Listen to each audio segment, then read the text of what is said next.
અત્યારે પરેશ ધાનાણીએ જે નિવેદન કર્યું છે કે જે પાર્ટીમાં કોંગ્રેસમાંથી ભાજપમાં જેલા નેતાઓ છે એકેયને પણ પાછા લેવાના આવતા નથી.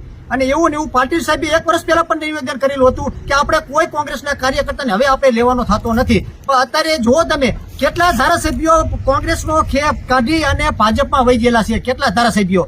પણ એ ધારાસભ્યો જે છે ને એ અત્યારે એ ધારાસભ્યની કિંમત શું છે તમને ખબર નથી.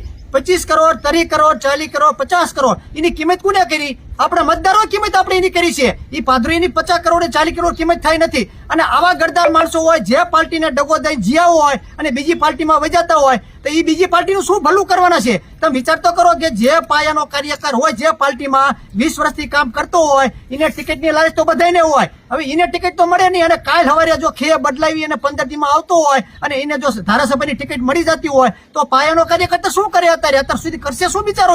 એટલે અત્યારે જે ભાજપમાં વિરોધ થયો છે શું કામ થયો છે કે કોઈ 1 વર્ષ પહેલા કોઈ પબ્લિક બોલતી નહોતી ભાજપના કાર્યકર્તા.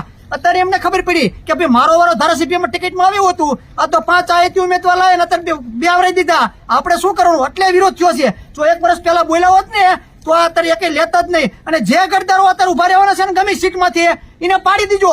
હું ભાજપ વાળાને કહું છું, કોંગ્રેસ વાળાને કહું છું, એ ગરદારોને તમે મત દેતા નહીં. ભલે તમારી પાર્ટીમાં તમારો નથી બીજાનો થાય કોઈ દી. એટલે તમે એ ભૂલ કરતા નહીં અને ગમે તારી વેચી જવાનો જો હોય. જયારે વેચાણો હોય ને માણા એ ગમે તારે લાલચુ માણા થઈ ગયેલો હોય. એટલે અમને શું થયું? પેલા માખણનો પીંડો લીધો, પીંડામાં મધ્ય માય ખાવીને એટલે મોટે હોજો સડી ગયો અત્યારે.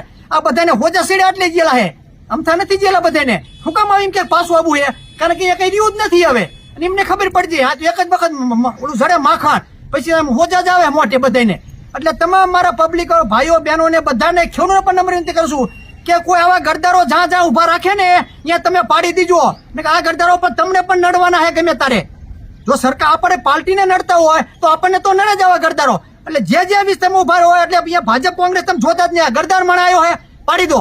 પાડી દેવા સિવાય આપણો કઈ ઉધાર નથી અને પાડવા જ પડે તો જ આવા બધા રહ્યા ને આવા જવારો બધા બંધ થાય છે, નકર બંધ થવાના જ નથી.